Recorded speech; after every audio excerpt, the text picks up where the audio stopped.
C'est quoi ton histoire d'origine de méchant? Il y a 2 semaines, j'étais à la plage en train de jouer à la balle avec mon chien Gremlin quand un homme s'est mis à courir vers nous en criant. J'ai d'abord pensé qu'il avait perdu la tête, mais sa femme l'a vite rattrapé et s'est effondrée en larmes dans le sable. Entre 2 sanglots, elle m'a expliqué que Gremlin était leur chien adoré, disparu de leur jardin depuis des mois et qu'ils le cherchaient partout depuis. J'avais trouvé Gremlin 8 mois plus tôt, errant près des sentiers de randonnée, sans collier, maigre et tout sale, persuadé qu'il avait été abandonné. La femme a alors déroulé sur son téléphone des dizaines de photos, le même chien que Gremlin, allongé sur leur terrasse, jouant avec leurs enfants, posé fièrement dans un gros SUV. Elle m'a dit que son vrai nom était Bentley, et aussitôt qu'elle l'a appelé comme ça, Gremlin a penché la tête, a gémi, et j'ai eu la chair de poule tant j'étais convaincu d'avoir recueilli un chien perdu. L'homme a serré Gremlin dans ses bras à l'étouffer. Gremlin battait de la queue, fou de joie, pendant que la femme sortait de son sac des liasses de billets de 100 $. « On peut vous donner 7000 $ pour lui », m'a-t-elle dit d'une voix tremblante en comptant l'argent. « Vous lui avez sauvé la vie.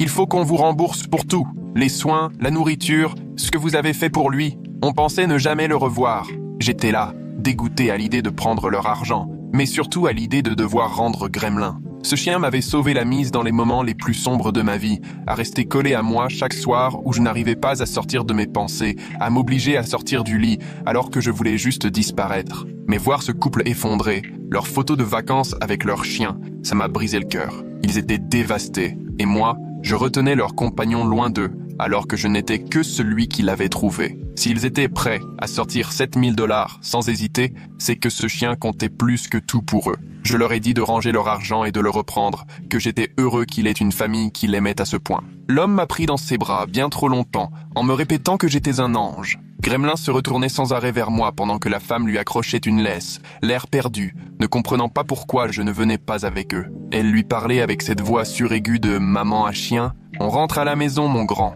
Tu vas voir. » Je me suis persuadé qu'ils seraient plus heureux avec eux, avec leur jardin immense et leurs enfants, comme sur toutes leurs photos. L'homme m'a serré la main. La plupart des gens l'auraient regardé et accepté l'argent. Vous êtes vraiment quelqu'un de bien. Et je suis resté planté là, seul sur la plage vide, à ravaler mes larmes. Mais autant dire que ça n'a pas duré. Gremlin était le meilleur chien que j'ai jamais eu, et rien ne m'avait préparé à ce que ce soit notre dernière journée ensemble. Le mois qui a suivi a été un enfer, exactement comme je le craignais. Je m'attendais à le voir surgir à chaque fois que j'ouvrais la porte. Je faisais tomber de la nourriture par terre avant de me rappeler qu'il n'était plus là pour la ramasser. J'ai même adopté un hamster juste pour ne pas être seul, mais ce n'était pas pareil. Ça ne remplace pas un cœur qui bat de bonheur rien qu'à te voir. J'ai changé de chemin pour ne plus passer par la plage. J'ai donné ses jouets parce que les voir me donnait envie de tout envoyer valser. Mais je me répétais qu'au moins, il était chez lui. J'espérais secrètement que sa famille m'appellerait, m'enverrait juste une photo de lui heureux, mais plus rien, pas de nouvelles. Et puis,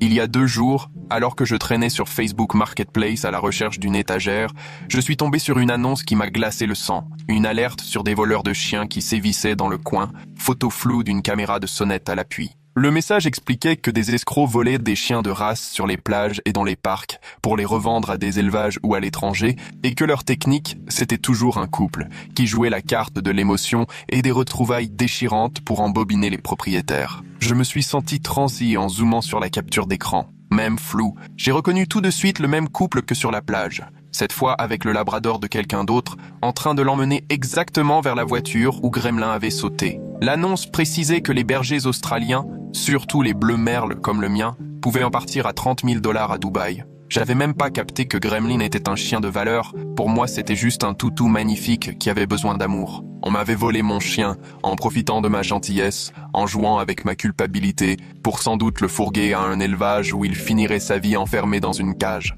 Ces gens étaient des pros du vol. Ils m'avaient observé, préparé leur histoire, exécuté leur plan à la perfection, et moi j'avais tout gobé. Je m'étais fait avoir par des trafiquants de chiens, et j'allais perdre la seule créature qui m'avait vraiment aidé à tenir cette année. Je savais pas encore comment j'allais faire, mais une chose était sûre. Il était hors de question que je laisse ces gens vendre Gremlin à un collectionneur ou qu'ils partent dans un trafic d'animaux. Je les retrouverai et je récupérerai mon chien, quitte à franchir les limites moi-même. J'ai passé la nuit entière à fixer cette annonce, à agrandir la photo jusqu'à en avoir mal aux yeux, les mains qui tremblaient pendant que je faisais des captures, enregistrant chaque détail, chaque commentaire de gens qui mettaient en garde contre ces escrocs. J'ai ouvert un document sur mon ordi et j'ai commencé à écrire tout ce dont je me rappelais de la scène à la plage. Chaque mot prononcé par la femme, le moment où elle comptait les billets, la façon dont l'homme serrait Gremlin à l'étouffer, leur numéro de comédie parfaitement rodé, leurs larmes, leur manège, tout pour ne rien oublier. Je me suis souvenu de chaque détail, l'aspect du SUV, la couleur du sac à main de la femme, même cette voix de bébé insupportable qu'elle prenait pour s'adresser à Gremlin. Tout comptait à présent, parce que ces gens savaient exactement ce qu'ils faisaient, et il fallait que je garde tout en tête si je voulais avoir une chance de les retrouver. Mon café avait refroidi à côté de mon clavier, mais je n'ai pas arrêté d'écrire une seconde. À 3 heures du matin, j'avais déjà réuni des pages et des pages de notes, et je m'étais lancé dans un vrai jeu de pistes, recoupant cette alerte postée sur Facebook avec tous les groupes d'animaux perdus de la région que j'avais pu dénicher. J'ai rejoint des groupes de villes où je n'avais jamais mis les pieds, remontant des mois de publications à la recherche de signaux d'alerte ou de témoignages similaires. C'est comme ça que j'ai mis le doigt sur un schéma qui m'a donné la nausée. 3 autres villes à moins de 300 km avaient publié au cours de l'année passée des avertissements quasiment identiques, tous décrivant la même scène. Un couple bouleversé, la disparition soudaine d'un animal, des chiens de pure race envolés après que les propriétaires les leur aient confiés en toute confiance. Une publication d'une ville située à peu près à 250 km au nord précisait qu'il visait surtout les parcs à chiens et les plages, repérait les propriétaires de chiens de valeur avant de jouer leur numéro. Une autre expliquait qu'ils avaient même de fausses photos toutes prêtes à sortir, des images tellement crédibles qu'on croyait à leur histoire sans hésiter. J'ai eu le cœur au bord des lèvres en lisant tous ces signalements, réalisant à quel point d'autres s'étaient fait avoir exactement comme moi. À 6 heures, j'ai appelé Ren, mon pote qui bosse dans la cybersécurité et qui vit complètement décalé à force de bosser pour des boîtes à l'étranger. Il a décroché dès la 2e sonnerie et je lui ai tout raconté d'un bloc, tellement vite que j'en oubliais de respirer. Il m'a dit « Viens tout de suite, prends tous tes screenshots et tes documents ». Quand je suis arrivé chez lui 20 minutes plus tard, il avait déjà son ordi portable ouvert, 3 écrans allumés sur son bureau, la lumière bleue illuminant tout son salon. J'ai posé mon téléphone et mon ordi sur la table basse, il s'est lancé sans me demander plus d'explications. Il m'a initié aux bases de ce qu'on appelle l'OSINT, la collecte d'infos en source ouverte,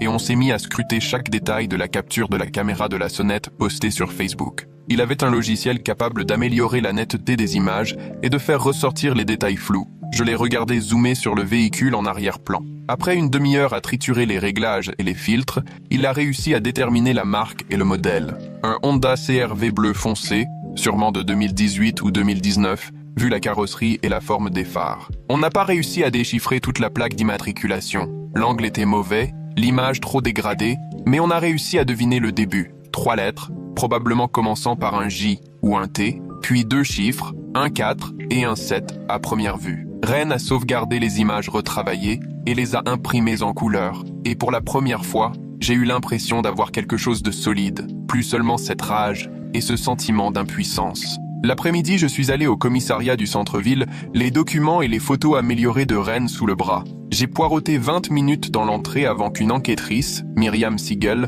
vienne me chercher et m'installe dans un petit bureau qui sentait le café vieux et la paperasse. Elle m'a laissé raconter toute l'histoire, attentive, mais j'ai bien vu dans ses yeux qu'elle doutait dès que j'ai expliqué que j'avais remis le chien de mon propre gré. Elle n'a pas tourné autour du pot. Ce genre d'affaires, c'est compliqué à poursuivre parce que, d'un point de vue légal, vous avez confié Gremlin volontairement et remonter des réseaux de voleurs itinérants, ça demande beaucoup de moyens, sans garantie. On doit prioriser les cas où il y a violence ou effraction, vu le manque de ressources. J'ai senti la colère monter, mais j'ai gardé mon sang-froid et je lui ai tout de même demandé de prendre une plainte officielle, au moins pour que ça reste dans les registres. Elle a accepté, a pris des copies de tous mes papiers, y compris les photos du véhicule. Je suis ressorti du commissariat vidé, mais au moins, je savais qu'il y aurait un dossier si jamais ces gens se faisaient coincer. Le soir même, j'ai publié des messages dans tous les groupes d'animaux perdus et trouvés dans un rayon de 500 km, en expliquant précisément l'arnaque sans trop en dire sur mes recherches, pour ne pas mettre les voleurs sur la piste s'ils surveillèrent les groupes.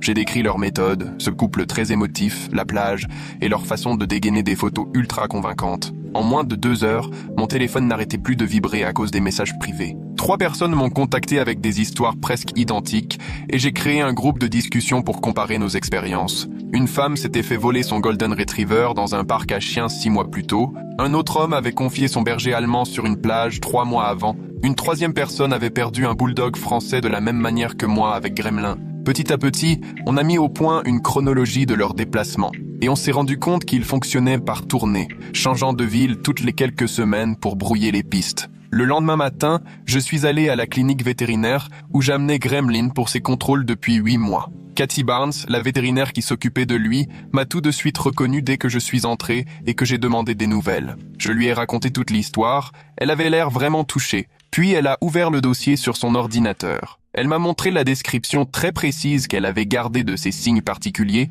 notamment un motif de tache sur la patte arrière gauche qui évoquait une constellation et une petite entaille à l'oreille droite qu'elle avait notée dès la première consultation. Elle m'a expliqué que la puce électronique et les signes distinctifs étaient essentiels pour prouver que le chien m'appartenait si jamais on le retrouvait, surtout que je l'avais recueilli alors qu'il errait dans la rue sans aucun passé connu. Cathy m'a donc proposé de rédiger une attestation officielle décrivant précisément son état à son arrivée il y a 8 mois. Il était maigre, souffrait de problèmes de peau non soignés, bref, tout laissait penser à un abandon ou à de la négligence. Cet après-midi-là, Ren m'a appelé avec une idée qui m'a littéralement retourné l'estomac. Il m'a dit « On pourrait publier une fausse annonce pour un berger australien bleu merle, en choisissant bien les mots pour attirer les voleurs tout en décourageant les vrais adoptants. » J'ai passé les 4 heures suivantes à peaufiner la publication parfaite, en utilisant des photos d'un chien semblable que m'avait transmise une connaissance d'un refuge spécialisé dans la race, qui avait accepté de me filer un coup de main. J'ai fixé le prix à 3 500 €, suffisamment élevé pour rester crédible, mais assez bas pour attirer ceux qui cherchent à acheter à bas prix pour revendre vite derrière. On a inséré des détails qui correspondaient exactement au profil recherché par ces voleurs. Chien de pure race, papiers en règle, localisation près d'une plage. J'ai mis l'annonce en ligne sur plusieurs sites, y compris celui où j'avais vu passer un avertissement sur ce type d'arnaque.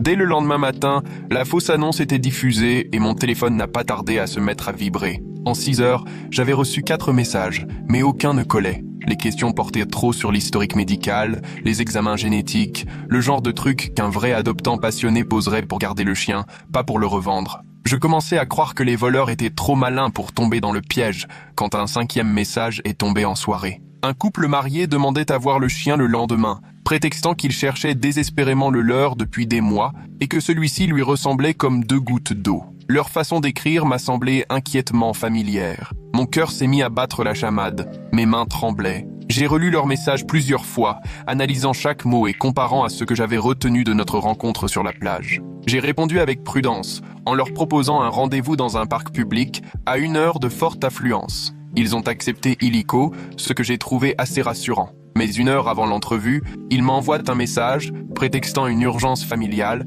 et me demandant de reporter. J'ai accepté pour le lendemain, mais rebelote. Nouvelle annulation, cette fois pour cause de travail. À la 3e tentative, plus rien. Ils ne se présentent même pas, sans prévenir ni s'excuser. Bren pensait qu'il faisait peut-être une sorte de repérage pour vérifier que je n'étais pas flic ou que je ne leur tendais pas un piège. Moi, j'étais de plus en plus tendu et frustré, avec la sensation qu'ils avaient constamment une longueur d'avance, quoi que je fasse. Le lendemain après-midi, je reçois un message via le groupe Facebook d'une personne disant avoir aperçu un CRV bleu foncé correspondant à la description, juste à côté d'un garde-meuble dans la zone industrielle. J'ai attrapé mon téléphone et j'ai foncé là-bas, en essayant de rester raisonnable sur la vitesse même si j'avais envie d'écraser l'accélérateur. Le garde-meuble était du genre immense, avec des rangées de box en tôle orange et un grillage tout autour. J'ai fait le tour du parking et, garé devant le box D, je tombe pile sur un Honda CR-V de la bonne couleur, du bon modèle. Les mains tremblantes, j'ai sorti mon téléphone pour prendre des photos à travers le pare-brise en zoomant sur la partie de la plaque que je pouvais voir. Les chiffres collaient à peu près, peut-être un J ou un T au début, suivi d'un 47. J'ai fait 2 fois le tour du pâté de maison, histoire de prendre d'autres angles tout en gardant mes distances pour ne pas attirer l'attention. Mon cœur battait à tout rompre et je ne cessais de jeter un œil dans mes rétroviseurs, persuadé d'être suivi. Dès que je suis rentré, j'ai appelé Ren pour lui raconter ce que j'avais vu. Il a proposé d'y retourner de nuit avec son vrai appareil photo, pas juste mon téléphone. Vers 20 h, on s'est installé dans la rue, un peu plus loin de l'entrée du garde-meuble, avec une vue dégagée sur les box où j'avais repéré le véhicule. Ren avait sorti son ordi portable avec un logiciel de suivi, pendant que je jouais les détectives amateurs avec mes jumelles côté passager. On a poireauté près d'une heure, à regarder passer des voitures qui allaient et venaient dans d'autres box, les moustiques s'invitant à la fête. Puis, vers 21h, le SUV du couple est arrivé, s'est garé devant le même box que celui que j'avais photographié. L'homme est descendu en premier. Il a ouvert le box pendant que la femme restait derrière son téléphone dans la voiture.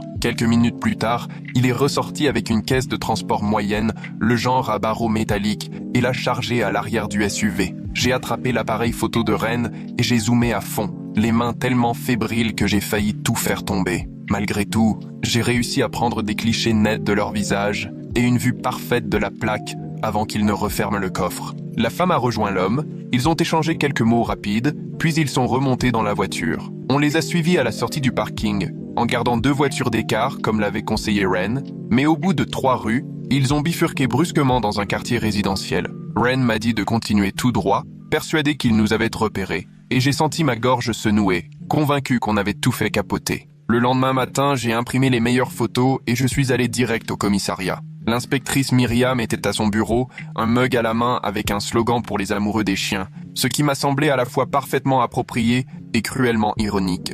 J'ai étalé les photos devant elle, et je lui ai tout raconté, du garde-meuble à la filature. Elle a saisi la photo où l'on voyait la plaque d'immatriculation, l'a longuement examinée, puis elle s'est tournée vers son ordinateur pour taper quelques mots. Son visage a alors changé du tout au tout. D'un intérêt poli, elle est passée à une réelle inquiétude, au point que j'ai senti mon cœur s'emballer. Elle m'a expliqué que le véhicule était au nom d'une société, avec juste une adresse en boîte postale, et que cette entreprise avait déjà été signalée ailleurs pour des affaires de maltraitance animale. Elle a précisé que ça faisait passer mon dossier en priorité, car tout ça ressemblait plus à un trafic organisé qu'à un couple qui aurait saisi une opportunité. J'ai ressenti un drôle de mélange de soulagement et d'angoisse. J'avais vu juste sur la gravité de l'histoire, mais je comprenais aussi que tout ça me dépassait complètement. L'inspectrice Myriam s'est adossée à sa chaise, m'a lancé un regard insistant, puis m'a expliqué sérieusement qu'il fallait surtout que je ne tente rien de mon côté. Pas de filature, pas de surveillance. Elle m'a dit que si le couple s'en rendait compte,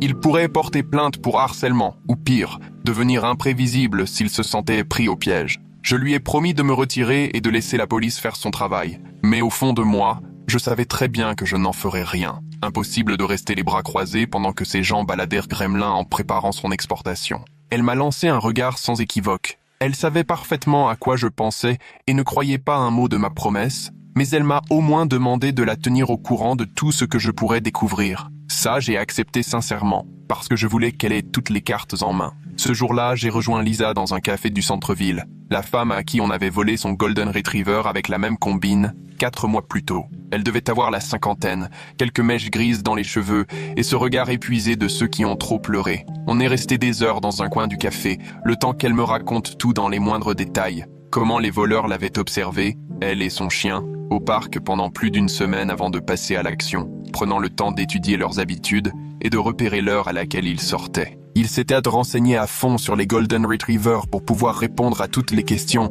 et ils avaient même répété leur numéro de détresse pour rendre la scène crédible et émouvante. Lisa m'a décrit la femme en larmes, la voix de l'homme qui se brisait en évoquant leur chien disparu. Elle n'a jamais retrouvé son chien. Elle m'a dit avoir fini par accepter la perte après des mois de recherche, mais à son visage, je voyais bien que ce n'était qu'en surface. En l'écoutant, une détermination farouche est née en moi. Hors de question de finir comme elle, à tourner en rond pendant des années sans savoir ce qui était arrivé à mon chien. Le lendemain, Ren a passé des heures à tout compiler. Tous les signalements dans les groupes Facebook, les rapports de police, organisés sur une grande frise chronologique qu'il avait dessinée, avec des feutres de toutes les couleurs selon les villes, reliant date et lieu. À la fin de la journée, il a commencé à distinguer un schéma dans les déplacements du couple. Il passait de ville en ville, frappant à chaque fois à quelques semaines d'intervalle, ce qui leur permettait de toujours avoir une longueur d'avance sur la police locale. Il a aussi remarqué quelque chose en lien avec les salons de toilettage. 3 établissements, toujours les mêmes, revenaient régulièrement dans les témoignages des victimes, comme des lieux où le couple avait été aperçu avec de nouveaux chiens. Les salons étaient situés dans des quartiers différents et appartenaient à des propriétaires sans lien entre eux, ce qui laissait penser que les voleurs se contentaient de choisir ce qui était le plus pratique, sans complice à l'intérieur. Ren pensait qu'ils avaient besoin de rendre les chiens présentables avant de les écouler à des acheteurs qui exigeaient des animaux propres et en bonne santé. Cet après-midi-là, je suis allé dans le salon de toilettage le plus proche, photo du couple prête sur mon téléphone. Ça sentait le chien mouillé et le shampoing. Une femme dans la trentaine, en tablier bleu, coiffait un caniche quand je suis entré. J'ai attendu qu'elle ait fini, puis je lui ai montré les photos en demandant si ces gens lui disaient là quelque chose. Son expression a changé du tout au tout.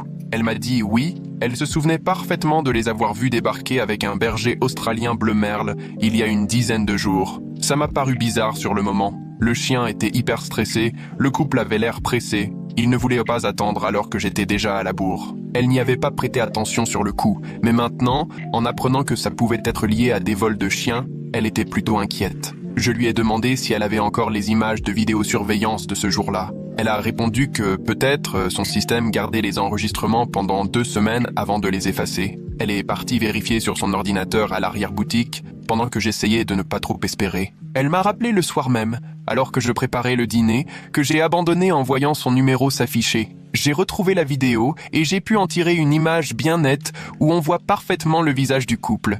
Et la plaque d'immatriculation est bien plus lisible que sur celle que tu avais prise au garde-meuble. Elle m'a expliqué que la place de parking était pile devant la caméra de sécurité, ce qui filmait tout, même une partie du chien à travers la vitre de la voiture. J'ai failli éclater en sanglots au téléphone, tellement soulagé d'avoir enfin une preuve solide. Elle m'a envoyé le fichier par mail aussitôt, et je l'ai remercié au moins 15 fois avant de raccrocher. J'ai tout transféré à l'inspectrice Myriam avec un message disant que c'était la preuve qu'il nous fallait pour avancer. Elle m'a appelé le lendemain matin pour m'annoncer qu'elle avait vérifié la plaque et que, comme on s'en doutait, elle remontait à la même société, mais qu'elle avait maintenant assez d'éléments pour fouiller dans leur dossier. Elle a découvert que la boîte louait des voitures et des box de stockage dans 4 départements différents, avec un système de rotation qui les rendait très difficiles à tracer. Le nom, c'était un truc banal, genre Solution Transport Animaux ou Service de relocalisation animale. Un nom officiel en apparence, mais qui ne voulait strictement rien dire. Le nom du propriétaire inscrit, c'est sûrement du pipeau.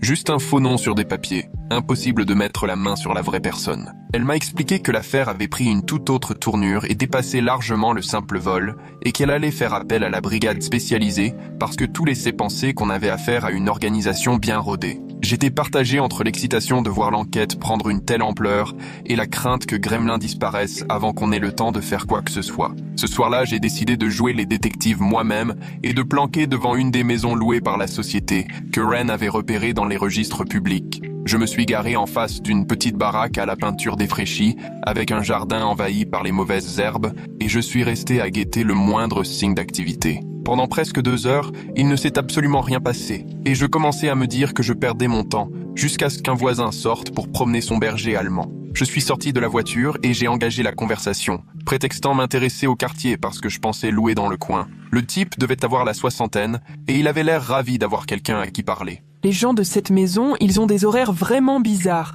Il y a beaucoup de va-et-vient la nuit, et j'ai entendu des chiens aboyer à des heures étranges, ce qui n'est pas normal ici. Il m'a confié avoir songé à prévenir la mairie, mais il n'avait jamais pris le temps de faire une démarche officielle. Je l'ai remercié pour ces infos, et je suis remonté dans ma voiture, persuadé d'être sur la bonne piste, certaine que cette maison était liée à leur trafic d'une façon ou d'une autre. Le lendemain matin, je me suis rendu à la clinique de Cathy, qui m'a accordé une demi-heure pour m'expliquer toutes les démarches à suivre si jamais on retrouvait Gremlin. Elle a sorti un carnet et a commencé à faire la liste. Si la police récupérait le chien, il serait placé en fourrière pendant au moins 10 jours, le temps que je dépose un dossier de propriété au tribunal, fournisse tous les dossiers vétérinaires prouvant les soins apportés et envoie des photos montrant que ses particularités correspondaient bien à Gremlin. Les voleurs pourraient faux prétendre l'avoir acheté légalement. Ça pourrait se retrouver devant un juge pour décider de qui aura la garde, et ça peut durer des semaines, voire des mois. Tout ce processus me paraissait infiniment plus compliqué que ce que j'avais imaginé. J'avais la gorge nouée à l'idée que Gremlin puisse passer des mois enfermé pendant que les avocats se battaient. Cathy a dû voir mon désarroi, parce qu'elle a posé sa main sur la table et m'a assuré qu'elle accepterait de témoigner en tant qu'experte si besoin, expliquant comment je lui avais amené Gremlin et les soins qu'il avait reçus. Cette promesse, c'était énorme pour moi. Je l'ai remerciée au moins 5 fois en partant, serrant contre moi la pile de papier qu'elle venait d'imprimer. L'après-midi même, je vérifiais mon téléphone toutes les 10 minutes, jusqu'à ce que je reçoive enfin une réponse à l'annonce piège, ce qui m'a fait bondir le cœur. Un couple, utilisant des prénoms inconnus mais écrivant des messages débordant d'émotions sur leur animal perdu, me demandait s'ils pouvaient venir rencontrer le chien le lendemain. Leur message était rempli de phrases larmoyantes du style « Nos cœurs sont brisés » et « On a cherché partout ». exactement le même baratin que les voleurs m'avaient sorti sur la plage. J'ai accepté de leur fixer rendez-vous dans un parc près du centre-ville le lendemain après-midi, puis j'ai immédiatement appelé Ren pour préparer la suite. Il m'a dit qu'il se posterait de l'autre côté du parc, téléphone prêt à tout filmer, et on a convenu de quelques signes en cas de souci. J'ai à peine dormi de la nuit, à force de refaire tous les scénarios possibles dans ma tête. Écoutez 90 secondes et mettez-moi 5 étoiles sur Spotify. J'organise un tirage au sort pour ceux qui l'auront fait et m'enverront la preuve sur Instagram. Il y aura 4 gagnants qui pourront choisir entre un cadeau Spotify ou Amazon. Le lendemain, je suis arrivé au parc avec 20 minutes d'avance et je me suis installé sur un banc près du parking, scrutant chaque voiture qui arrivait. Ren m'a envoyé un message pour me dire qu'il était en place près de l'aire de jeu, avec une vue parfaite sur le point de rendez-vous. 13 heures ont sonné, puis un quart d'heure s'est écoulé sans le moindre signe du couple. J'ai patienté encore une demi-heure, le regard rivé à mon téléphone au cas où, mais rien. J'étais sur le point de prévenir Ren que c'était fichu quand j'ai remarqué une berline sombre tournant lentement autour du parking, le passager braquant ce qui ressemblait à un téléphone ou une caméra sur moi. Ren l'a vu aussi, il m'a envoyé un texto pour dire qu'il avait noté la plaque. Je me suis levé pour rejoindre ma voiture, et la berline a aussitôt accéléré pour filer sur la route principale. Vren et moi avons sauté dans nos voitures pour essayer de la suivre, mais elle s'est volatilisée dans la circulation après à peine 2 pâtés de maison. Plus tard dans la soirée, la détective Myriam m'a appelé. Je lui ai raconté l'absence du couple et la voiture suspecte. Elle a vérifié la plaque photographiée par Ren et m'a annoncé d'une voix tendue qu'elle appartenait à une société de location.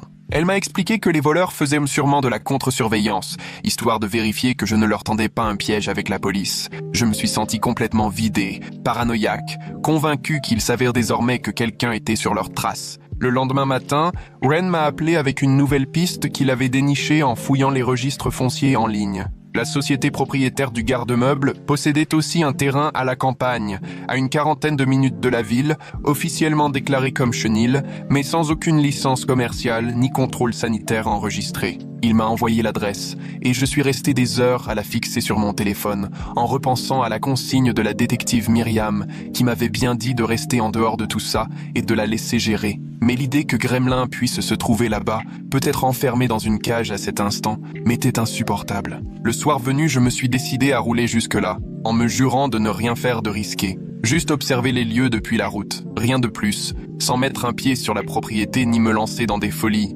histoire de vérifier si l'endroit semblait louche. Le trajet m'a paru interminable, presque 1 heure à m'enfoncer sur des routes de plus en plus désertes, avant d'atteindre finalement l'adresse indiquée, tout au bout d'un chemin de gravier plongé dans le noir total. La maison était bien en retrait, dissimulée derrière un grillage haut de 2 mètres, et même depuis la voiture, j'entendais résonner les aboiements de plusieurs chiens, venus de différents bâtiments. Je me suis garé un peu plus loin, j'ai vérifié d'un coup d'œil que la vidéo tournait bien sur mon téléphone, puis je me suis dirigé vers la clôture, dans l'obscurité. J'avais les mains qui tremblaient en avançant, et j'ai distingué au moins une 12aine de chiens enfermés dans des enclos accolés à ce qui ressemblait à des cabanes réaménagées. À travers le grillage, j'ai reconnu plusieurs races. Il y avait un Golden Retriever, un berger allemand. Mais c'est un berger australien bleu merle, isolé dans un box à l'écart, qui m'a coupé le souffle. Il avait la même couleur, la même taille, tout comme Gremlin. J'essayais de zoomer avec mon téléphone pour examiner ses marques quand mon pied a écrasé quelque chose qui a craqué bruyamment.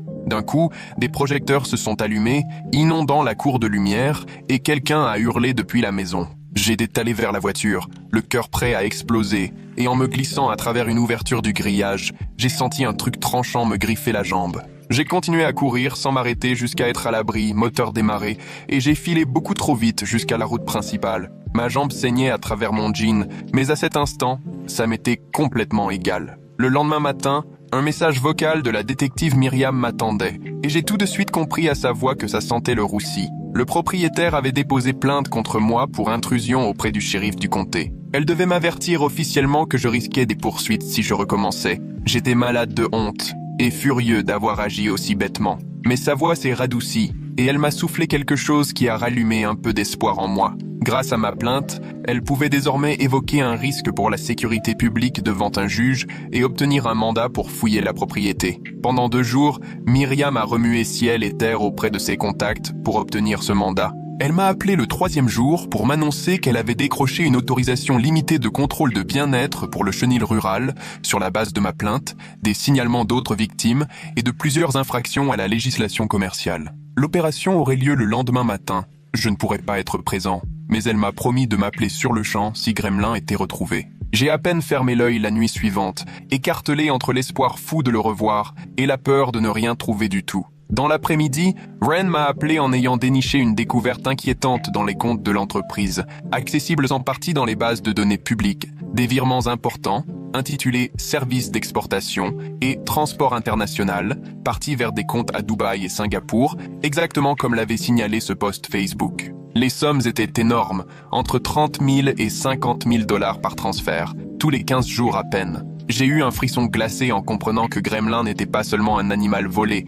À leurs yeux, il représentait bien plus qu'une voiture. Il était une marchandise de luxe destinée à l'étranger, promis à finir en cage chez un éleveur toute sa vie. Le lendemain, j'ai reçu un message anonyme sur l'un des groupes de recherche d'animaux perdus où j'étais inscrit. La personne affirmait avoir brièvement travaillé pour le réseau de voleurs, avant de partir, écœurée par ce qu'elle voyait. Elle m'expliquait que l'organisation faisait circuler les chiens dans un réseau de box clandestins et de familles d'accueil temporaires, ne les gardant jamais plus de quelques jours au même endroit. Le couple que j'avais croisé n'était que l'équipe chargée de voler les chiens. D'autres s'occupaient ensuite du transport et de la revente à l'international. Le message se terminait sur une mise en garde. Le réseau était bien plus vaste que je ne l'imaginais, il fallait que je reste prudent. J'ai tout capturé en capture d'écran et envoyé à la détective Myriam, sans savoir si c'était un vrai tuyau ou un canular de plus. Les 2 nuits suivantes, j'ai surveillé discrètement le garde-meuble où le couple avait été vu la première fois, changeant à chaque fois de place pour éviter toute suspicion.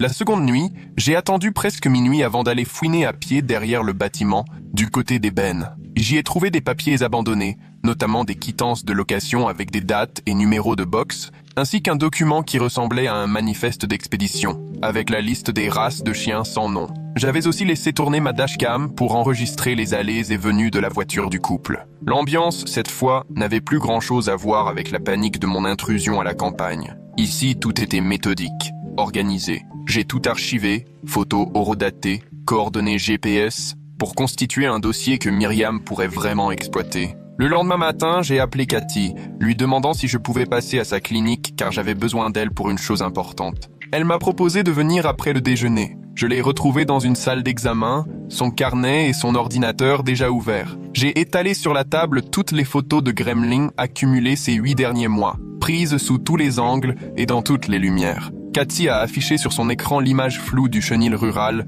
et l'a minutieusement comparée à mes photos avec le regard expert de quelqu'un qui a passé sa vie à étudier l'anatomie animale. Elle zoomait sur certains détails, notait la disposition très particulière des taches sur la patte arrière gauche, expliquant que leur motif était aussi unique qu'une empreinte digitale. L'encoche sur son oreille droite était un autre signe distinctif, tout comme la mèche de poil sur son épaule qui frisait dans un sens bien à elle. Elle avait rédigé un dossier comparatif extrêmement détaillé, photos annotées et mesures à l'appui, d'une qualité telle qu'on aurait pu le présenter devant un tribunal sans rougir. Cathy en a tiré 3 exemplaires, soigneusement rangés dans des chemises, m'en a remis un et a conservé les 2 autres pour ses archives. Elle avait également préparé une attestation officielle qui décrivait précisément l'état dans lequel Gremlin était arrivé à la clinique 8 mois plus tôt, avec son poids et tous les signes manifestes de négligence, laissant penser qu'il errait depuis un moment déjà. Toute cette organisation nous a pris près de 2 heures, mais à la fin, j'avais vraiment l'impression d'avoir constitué un dossier solide,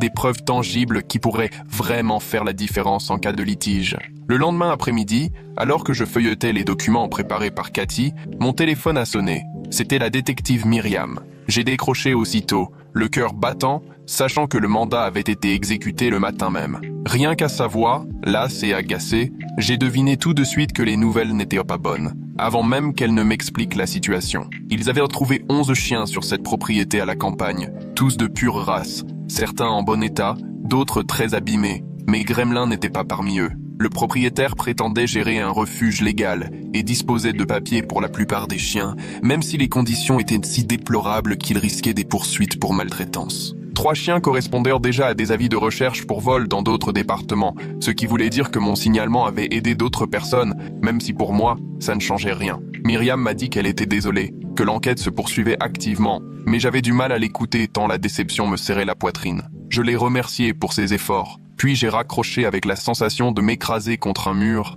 alors que j'avais cru toucher au but. 2 jours plus tard, Lisa m'a appelé. J'ai tout de suite compris à ses sanglots que quelque chose s'était passé. L'un des chiens retrouvés sur la propriété était en fait son Golden Retriever disparu, et le refuge l'avait contacté ce matin même pour l'identifier. Elle ne cessait de me remercier, répétant que, sans mon obstination, son chien n'aurait jamais été libéré. On s'est retrouvés autour d'un café dans l'après-midi. Elle m'a montré les photos de leurs retrouvailles, eux tous les deux fous de joie, et j'en avais la gorge nouée en voyant ce bonheur tellement mérité. J'étais sincèrement ravi pour elle, parce que je savais parfaitement ce qu'elle avait enduré ces derniers mois, mais en l'entendant me dire à quel point elle était reconnaissante, je ne pouvais pas m'empêcher de ressentir une jalousie cuisante. Elle avait retrouvé son chien, alors que le mien manquait toujours cruellement à l'appel. Elle a dû lire quelque chose sur mon visage, car elle a contourné la table pour me serrer dans ses bras et m'a dit de ne surtout pas perdre espoir. La découverte de son chien montre que tout ce trafic est en train de tomber, a-t-elle affirmé.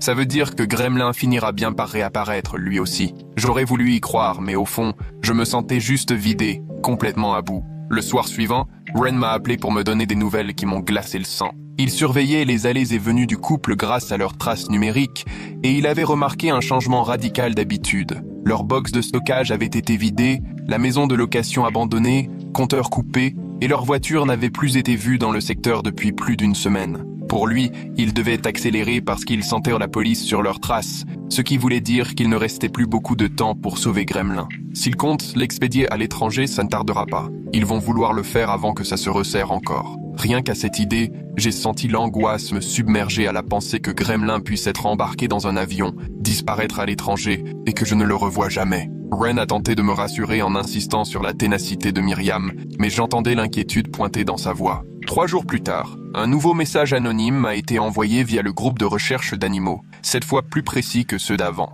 On m'indiquait que Gremlin avait été déplacé dans un garde-meuble à l'est de la ville, dans un box dont le numéro finissait apparemment par 47. Le message comprenait une photo floue d'un berger australien bleu merle attaché devant un entrepôt, et même si la qualité était mauvaise, je reconnaissais des marques qui correspondaient. Les mains tremblantes, j'ai tout transmis à Myriam en la suppliant d'intervenir au plus vite, avant qu'il ne le déplace à nouveau. Elle m'a répondu dans l'heure, disant qu'elle irait vérifier, mais m'a rappelé de ne surtout pas m'approcher moi-même. Je lui ai promis de rester en retrait, sachant très bien que je n'en ferais rien. Ce soir-là, avec Ren, on est allé sur place, garé à un endroit d'où on avait une vue dégagée sur les box dans la série des 40. On est resté là pendant près de 3 heures, moi avec ma caméra prête, Bren surveillant la moindre activité sur son ordinateur. Vers 20 heures, le SUV bleu foncé du couple s'est engouffré sur le parking et j'ai failli échapper ma caméra tant j'étais pressé. On les a vus se diriger vers un box correspondant à la piste, s'y engouffrer et y rester une vingtaine de minutes avant de ressortir. L'homme portait une cage de transport vide qu'ils ont chargée dans leur voiture avant de repartir. J'étais tellement nerveux que mes mains tremblaient, mais j'ai réussi à prendre des photos nettes de leur visage et du numéro du box. C'était le 247. C'était la piste la plus sérieuse que nous avions eue depuis des semaines, et j'avais l'impression que mon cœur allait exploser. Ren a tout documenté sur son téléphone, heure par heure, coordonnées GPS à l'appui, tandis que moi, je tentais simplement de retrouver mon souffle. Le lendemain après-midi, incapable de tenir en place, je me suis de nouveau posté près du garde-meuble, bien que je sache pertinemment que je ne devrais pas y être. Vers 14 heures, le SUV du couple a fait son apparition et j'ai senti quelque chose se briser en moi. Je suis sorti de la voiture, téléphone en main pour filmer, et je me suis avancé droit vers eux sur le parking. La femme m'a repéré la première, et son visage est devenu aussi fermé qu'un coffre-fort, comme si elle venait de mettre un masque. Je leur ai demandé sans détour ce qu'ils avaient été fait des chiens volés, et elle m'a fixé comme si je parlais une langue étrangère. L'homme s'est approché et m'a lancé « Vous feriez mieux de nous laisser tranquilles,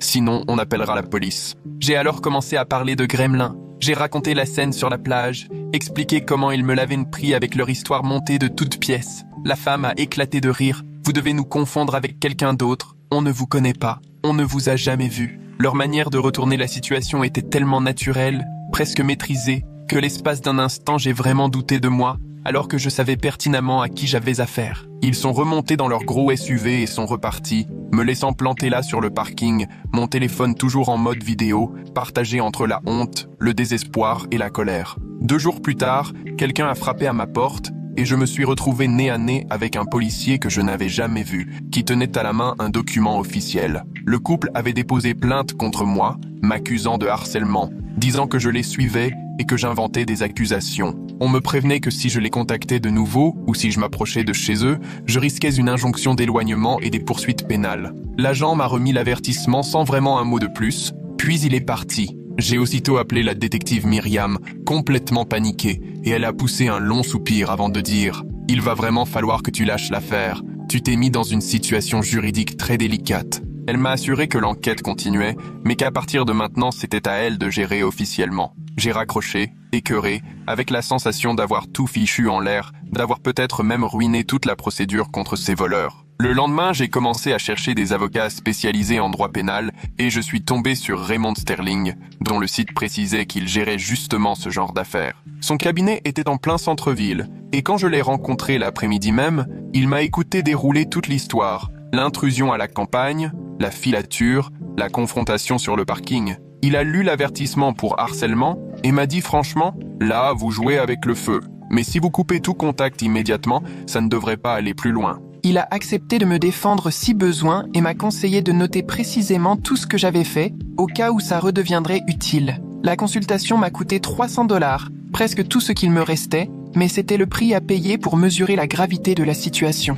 Raymond m'a tendu sa carte. Appelez-moi au moindre problème. La semaine suivante, je me suis forcé à ne plus m'en mêler du tout, ce qui s'apparentait à essayer de respirer sous l'eau. J'ai mis toute mon énergie à organiser mes documents et preuves pour Myriam, à dresser une chronologie précise de chaque signalement, chaque indice, la moindre info récupérée. J'ai tout recoupé pour chercher des schémas dans les déplacements du couple avec les chiens. À la fin, j'avais un dossier d'au moins 5 cm d'épaisseur, un vrai inventaire du réseau de voleurs, du moins autant qu'on pouvait les suivre. C'était utile, mais aussi terriblement frustrant, comme regarder le match depuis les tribunes, alors que le temps filait et que Gremlin s'éloignait. Ren prenait de mes nouvelles tous les jours pour s'assurer que je ne faisais pas n'importe quoi. Et honnêtement, son amitié m'a vraiment empêché de craquer. Il me répétait sans cesse que Myriam avançait dans l'enquête et qu'on avait fait tout ce qui était possible sans franchir la ligne. J'avais envie de le croire, mais la plupart du temps, je me sentais impuissant, bloqué, alors que mon chien était quelque part là dehors. 4 jours plus tard, Myriam m'a appelé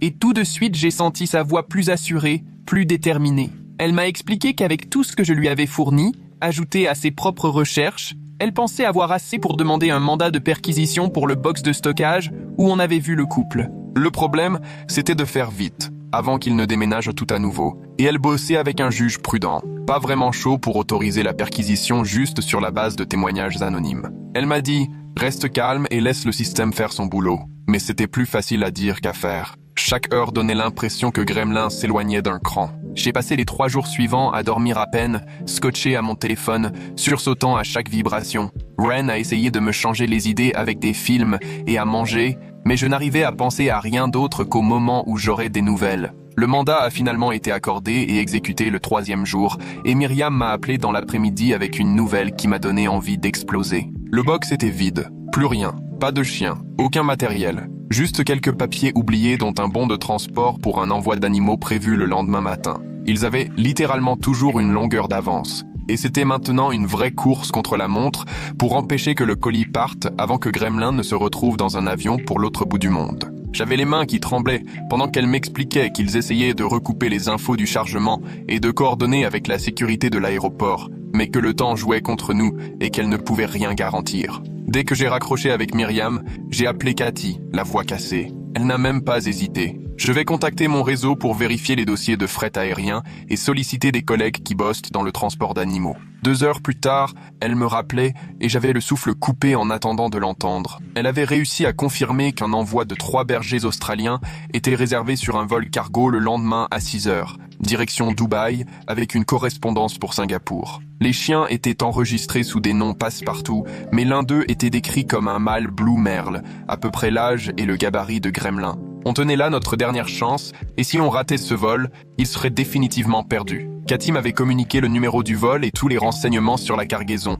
que j'ai aussitôt transmis à la détective Myriam, tout en tournant en rond chez moi jusqu'à en user le plancher. Moins d'une demi-heure plus tard, Myriam me rappelait pour m'annoncer qu'elle organisait une opération avec la police de l'aéroport afin d'intercepter la cargaison avant qu'elle ne soit embarquée. Interdiction pour moi de m'approcher de l'aéroport, mais elle m'assurait qu'elle me tiendrait informé à la moindre nouvelle. J'ai passé la nuit blanche, à tourner comme un lion en cage et à vérifier vérifier mon téléphone toutes les 30 secondes, même si je savais qu'il n'y aurait rien avant le matin. Ren a débarqué chez moi vers 3 heures du matin parce qu'il se doutait que je n'allais pas bien. Il n'a rien trouvé à dire. C'est juste laissé tomber sur mon canapé pendant que je faisais les 100 pas, amuser les nerfs. Nous sommes restés ainsi, sans un mot, à attendre que la nuit passe, les yeux rivés à l'horloge qui affichait 3, puis 4, puis 5, puis 6 heures. Mon téléphone restait obstinément silencieux et la panique a commencé à monter, à force d'imaginer l'avion partir avec Gremlin enfermé dans une caisse, direction Dubaï pour servir à l'élevage. À 7h15 enfin, le téléphone a sonné. J'ai décroché à toute vitesse au point de presque le laisser tomber. Dès que j'ai entendu la voix de Myriam, j'ai compris qu'elle avait de bonnes nouvelles. Ils avaient mis la main sur la caisse et stoppé l'expédition dans la zone de fret. 3 bergers australiens étaient en train d'être embarqués et l'un d'eux correspondait en tout point à la description de Gremlin, avec les signes distinctifs relevés par Cathy. Gremlin a été transféré au refuge du coin pour être placé sous surveillance et examiné, et on m'a dit que je pourrais venir l'identifier l'après-midi, une fois la paperasse réglée. J'étais tellement secoué en raccrochant que mon téléphone m'a échappé des mains, et Ren a dû le ramasser. Il m'a ensuite emmené au refuge parce que j'étais incapable de conduire. Mes mains tremblaient et j'avais du mal à aligner 2 mots. Là-bas, une employée m'a conduit dans un couloir jusqu'à une zone d'attente à l'arrière. J'ai aperçu Gremlin à travers la porte du box avant même qu'elle ne l'ouvre. Il semblait amaigri, stressé, mais il était là, vivant. À peine ai-je prononcé son nom qu'il est devenu complètement fou, sautant partout, gémissant, tentant de traverser la grille pour me rejoindre. Il n'avait pas oublié, il savait qui j'étais. Et le voir gratter la porte pour venir vers moi, c'était comme si mon cœur allait exploser. La responsable du refuge m'a posé la main sur le bras pour m'expliquer que je ne pouvais pas repartir avec lui tout de suite. Il était une pièce à conviction dans une affaire en cours et il y avait déjà litige sur la garde, l'avocat du couple prétendant que les chiens avaient été acquis légalement. J'ai dû le laisser dans ce box et le quitter en l'entendant pleurer et griffer la porte a été l'une des choses les plus dures que j'ai jamais vécues. Il poussait des cris que je ne lui avais jamais entendus, aigus, déchirants, et je les entendais encore résonner dans le couloir pendant qu'on me raccompagnait. Ren m'a ramené chez moi et je me suis retrouvé là, assis à fixer le mur, soulagé de savoir Gremlin sain et sauf, mais incapable de le ramener chez moi. Dès le lendemain, l'avocat du couple a déposé une requête d'urgence pour contester la saisie, prétendant que les chiens avaient été achetés légalement et que tout était en ordre pour leur transport. Une audience sur la garde a été programmée pour la semaine suivante et Raymond m'a prévenu que ça risquait de durer. La justice prenait son temps et le couple avait de quoi se défendre, même si tout le monde savait pertinemment qu'ils étaient coupables. Les jours suivants, je me suis lancé dans un véritable marathon administratif. Dossiers vétérinaires, photos, attestations, reçus pour tout ce que j'avais dépensé pour Gremlin ces 8 derniers mois, tout était rassemblé, trié, copié, et j'ai même reconstitué toute la chronologie avec les dates précises. Je ne mangeais presque plus, je dormais à peine. Toute mon énergie passait dans la préparation du dossier le plus solide possible pour prouver que Gremlin était bien à moi. Raymond est passé chez moi pour tout examiner, étalant la paperasse sur la table de la cuisine, prenant des notes à la volée. Pendant plusieurs jours, il a monté le dossier, rassemblant les preuves, convoquant les témoins, parmi lesquels Cathy, la toiletteuse qui avait vu le couple, et Lisa, à qui on avait aussi rendu son chien. Il m'a expliqué qu'il faudrait prouver non seulement que Gremlin était à moi, mais aussi que je l'avais recueilli comme errant et que j'avais bien pris soin de lui. L'avocat du couple allait prétendre que je m'étais approprié à tort la propriété de ses clients. Il fallait donc prouver la chronologie et démontrer leur méthode. C'était épuisant, coûteux, mais j'étais prêt à tout, peu importe le prix. L'audience a eu lieu un mardi matin dans une petite salle qui sentait le bois ciré et la tension.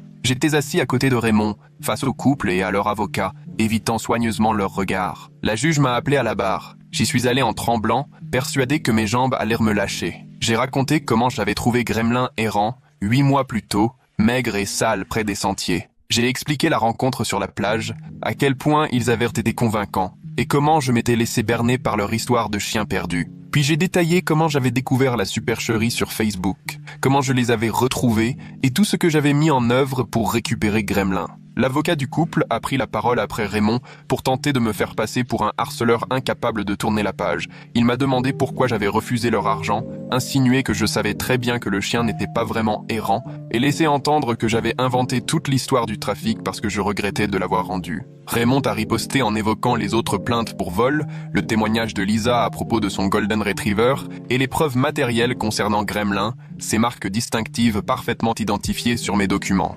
Cathy est venue témoigner comme experte sur le motif de taches sur sa patte arrière gauche et l'encoche à l'oreille droite. La juge a écouté attentivement, pris des notes, mais n'a pas rendu sa décision sur le champ, expliquant qu'elle devait tout examiner. Le même après-midi, j'ai dû comparaître dans une autre procédure liée à la plainte pour intrusion sur la propriété rurale. Raymond avait réussi à négocier un arrangement. Je plaiderais coupable sans discuter, j'accepterais une amende et des heures de travail d'intérêt général, en échange de l'assurance de ne pas aller en prison et de voir les faits requalifiés en simple délit. Je me suis présenté devant une autre juge et j'ai admis être entré sur une propriété privée pour enquêter sur le vol de chiens.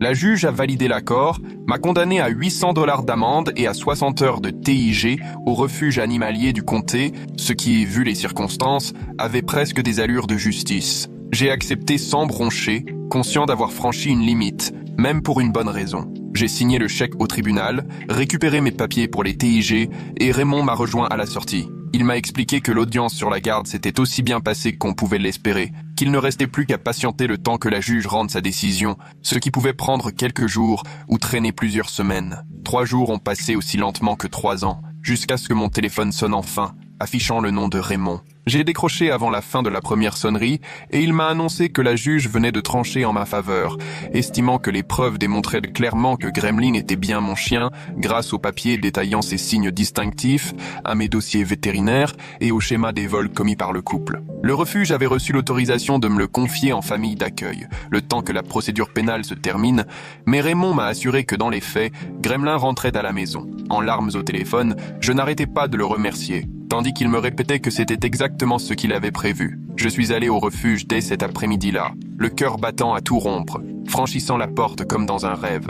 Un membre de l'équipe m'a accompagné jusqu'à la zone où il était gardé, et là, je l'ai vu, plus maigre et éprouvé, mais vivant. À l'appel de son nom, Gremlin a littéralement sauté de joie, bondissant contre la porte du box et poussant des sons étranges. Un mélange de jappements et de gémissements qui ont aussitôt fait réagir tous les autres chiens. Les employés du refuge souriaient en préparant les papiers, plusieurs m'ont confié qu'ils suivaient toute l'histoire et étaient ravis de voir que ça se terminait bien. Après avoir signé une montagne de formulaires, ils ont enfin ouvert la porte du box. Gremlin m'a sauté dans les bras, m'a couvert de l'échouille, et je l'ai serré fort, sans me soucier ni de la bave sur ma chemise, ni de mes larmes devant tout le monde. Il refusait de me lâcher, accroché à moi comme s'il avait peur que je disparaisse si je le reposais. Je l'ai porté jusqu'à la voiture, où il a tremblé tout le trajet, blotti contre moi. Le retour à la maison a duré 2 fois plus longtemps que d'habitude, car je m'arrêtais sans arrêt pour le serrer contre moi et vérifier qu'il était bien là, que je ne rêvais pas. À chaque pause, il me fixait de ses grands yeux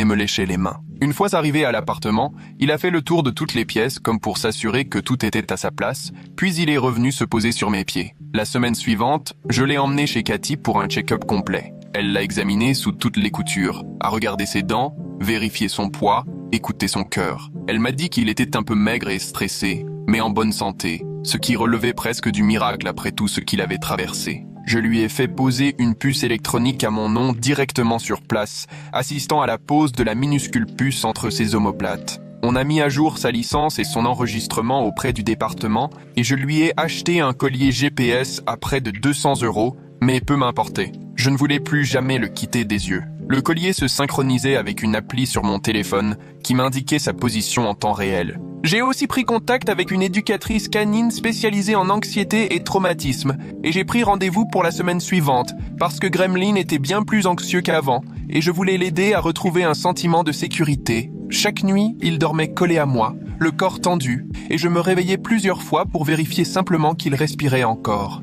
Quelques jours plus tard, la détective Myriam m'a appelé avec des nouvelles de l'enquête principale. Elle m'a expliqué que le couple et 2 autres membres du réseau avaient été inculpés pour vols multiples, maltraitance animale et escroquerie. Ils étaient en liberté sous caution mais risquaient de lourdes peines de prison s'ils étaient reconnus coupables, et le procureur montait des dossiers dans 3 départements différents. L'enquête avait permis de retrouver au moins 18 chiens volés en 2 ans, et les malfaiteurs avaient empoché plus de 400 000 $ en les revendant. Myriam m'a dit que ma persévérance et toute la documentation que j'avais rassemblée avaient été décisives pour l'avancée de l'affaire. Mais elle m'a aussi alerté sur les risques inconsidérés que j'avais pris. J'avais eu de la chance de ne pas me retrouver blessé ou en prison. Je l'ai remercié de ne pas avoir lâché l'affaire, même quand je compliquais les choses de son côté. Elle m'a confié que la plupart des personnes qui perdent leur animal ne le retrouvent jamais, alors elle était sincèrement heureuse qu'il y ait une autre fin dans mon cas. La semaine suivante, j'ai commencé à voir une psychologue pour gérer la paranoïa et l'angoisse qui refusaient de me lâcher,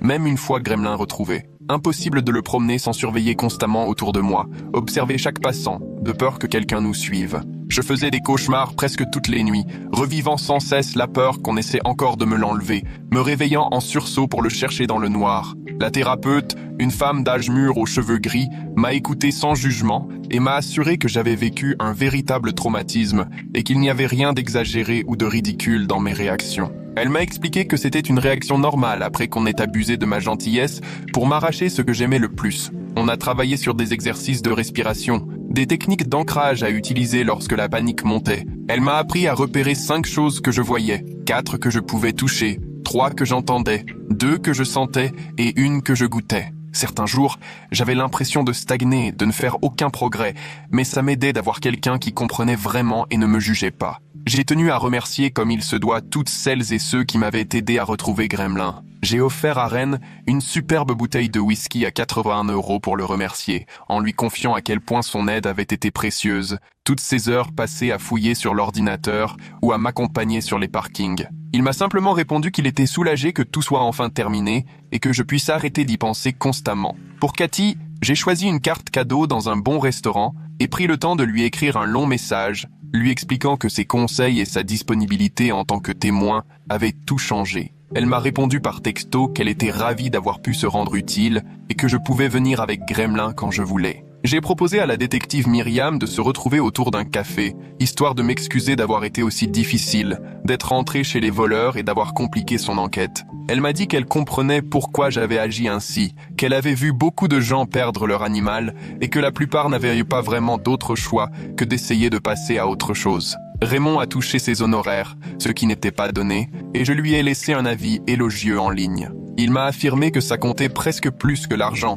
parce que cela lui permettrait d'avoir de nouveaux clients. Les séances d'éducation avec Gremlin se sont révélées bien plus éprouvantes que ce que j'avais imaginé. L'éducatrice était d'une patience et d'un professionnalisme remarquables, mais Gremlin avait développé de véritables peurs qu'il n'avait jamais eues auparavant. Il paniquait dès que je m'absentais plus de quelques minutes, grattait la porte et aboyait jusqu'à mon retour. Il supportait mal la présence des inconnus, grognait contre ceux qui s'approchaient un peu trop ou bougeaient trop vite. L'éducatrice m'a expliqué comment procéder à la désensibilisation. Il fallait l'exposer progressivement à ce qui l'angoissait, toujours en douceur, jusqu'à ce qu'il comprenne que ce n'était pas dangereux. On s'entraînait, d'abord avec moi qui quittais la pièce pendant 10 secondes, puis 20, puis 30, et à chaque retour il avait droit à une friandise. Il y avait des jours où ça marchait, d'autres où j'avais l'impression de tout recommencer à zéro. Il n'arrivait toujours pas à rester seul, et il restait nerveux face aux inconnus. Mais on ne lâchait rien. Je n'allais pas l'abandonner après tout ce qu'on avait traversé. Mon service civique à la SPA a fini par prendre une place inattendue dans ma vie. 3 jours par semaine, je travaillais dans les chenils. Je nettoyais les cages, je donnais à manger aux chiens, je les promenais. J'échangeais avec les gens venus adopter ou retrouver un animal perdu. J'ai pu à plusieurs reprises les avertir contre les arnaques, leur expliquer à quoi être attentif, quels signaux devaient les alerter. J'ai même aidé une famille à éviter exactement le même piège que celui dans lequel j'étais tombé, en repérant les incohérences dans le récit d'un couple au sujet d'un chien disparu. La responsable du refuge m'a proposé de continuer comme bénévole, même après mes 60 heures obligatoires. J'y ai vraiment réfléchi, parce que ce travail me faisait du bien et que ça comptait d'aider des animaux qui n'avaient plus personne. 4 mois plus tard, l'affaire du couple a enfin été jugée, mais ils ont plaidé coupables pour des délits moins graves, sans vouloir risquer le procès devant un jury. Ils ont écopé chacun de 2 ans de prison, avec amende et obligation de rembourser les victimes, et interdiction de posséder ou de travailler avec des animaux pendant 10 ans après leur libération.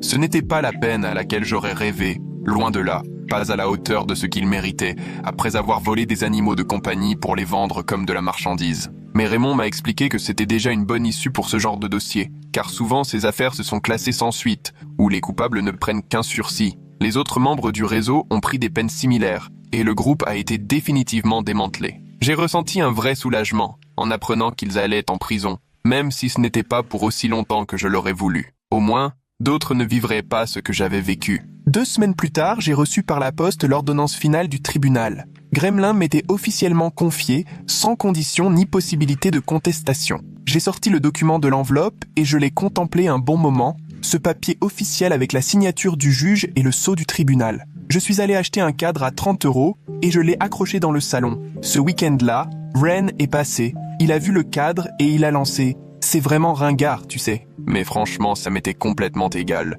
Ce bout de papier représentait des mois de bataille, des milliers d'euros engloutis en frais d'avocat, et le fait que j'avais refusé d'abandonner alors que tout le monde me conseillait de passer à autre chose et de prendre un autre chien. Gremlin était enfin, et pour de bon, à moi, et plus personne ne pourrait jamais me le reprendre. La semaine suivante, j'ai passé des heures à ma table de cuisine à rédiger des chèques et faire des virements, en voyant mes économies fondre de plus de 6 000 € pour régler les honoraires de Raymond, l'amende pour effraction, les factures du vétérinaire pour les contrôles de Gremlin et les dettes de carte bleue accumulées pour le matériel de surveillance et les déplacements. Je n'avais jamais dépensé autant d'argent, à part pour ma vieille voiture, et ça voulait dire que je vivrais aux nouilles et au riz pendant quelques mois, le temps de retrouver un peu de marge. À chaque fois que je voyais la somme totale, j'en avais presque des hauts le cœur, mais chaque fois que je regardais Gremlin ronfler sur le canapé, je me disais que je referais tout pareil, sans hésiter une seconde. Il y a des choses pour lesquelles on peut bien se ruiner, et récupérer mon chien en faisait vraiment partie. 6 mois après son retour à la maison,